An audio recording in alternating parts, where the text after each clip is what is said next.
আপনার দল আপনার সামনে আজকে যে স্ট্রেইট কাট প্ল্যান আপনার সামনে উপস্থাপন করলো, দেখেন তো পত্রপত্রিকা খুলে বক্তৃতা বিবৃতি দেখেন তো আর কোন রাজনৈতিক দল এই মুহূর্তে যারা বাংলাদেশে আছে তারা কোন রাজনৈতিক দল এরকম প্ল্যানিং দিয়েছে? কোন রাজনৈতিক, ইয়েস, কোন রাজনৈতিক দল আপনাকে কোনো প্ল্যান দিতে পারে না, দেশের মানুষকে কোনো প্ল্যান দিতে পারে না, পরিকল্পনা দিতে পারে না যে দেশকে আমরা কিভাবে সামনের দিকে এগিয়ে নিয়ে যাব।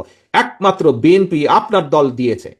কাজেই এখন আপনার বসে থাকার সময় নেই, এখন আপনার বসে থাকার সময় নেই, আপনাকে যুদ্ধে নেমে পড়তে হবে। This is a war, this is battle. আপনাকে যুদ্ধে নেমে পড়তে হবে। কি যুদ্ধ? মানুষের পক্ষে, মানুষের জন্য, দেশের পক্ষে, দেশের জন্য। কারণ আমাদের কাছে প্রথম বাংলাদেশ আমার শেষ বাংলাদেশ, আমাদের কাছে সবার আগে বাংলাদেশ। এই যুদ্ধে ঝাঁপিয়ে পড়তে হবে আমাদেরকে, এবং এই যুদ্ধে যদি ঝাঁপিয়ে পড়তে হয়, এই যে দেশ গড়ার পরিকল্পনা, এই দেশ গড়ার পরিকল্পনা শুধু পরিকল্পনার মধ্যে রাখলে হবে না। বাংলাদেশে বহু প্ল্যানিং হয়েছে, কিন্তু প্ল্যানিংই রয়ে গেছে।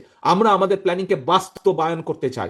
জনগণকে সাথে নিয়ে আমরা যেরকম আন্দোলন সফল করেছি, জনগণকে সাথে নিয়ে আমরা আমাদের এই আটটা প্ল্যানিং আমরা জনগণের স্বার্থে আমরা বাস্তবায়ন করতে চাই। বাস্তবায়ন আমরা কাজ শুরু করব, আমাদের পরবর্তী জেনারেশন এটাকে কন্টিনিউ করবে। এটা সফলতার কোনো মার্ক নেই, এটা চলতে থাকবে। জনগণের স্বাস্থ্য ব্যবস্থা উন্নয়ন হতে থাকবে, শিক্ষা স্বাস্থ্য ব্যবস্থা উন্নয়ন হতে থাকবে, কর্মসংস্থানের ব্যবস্থা হতে থাকবে।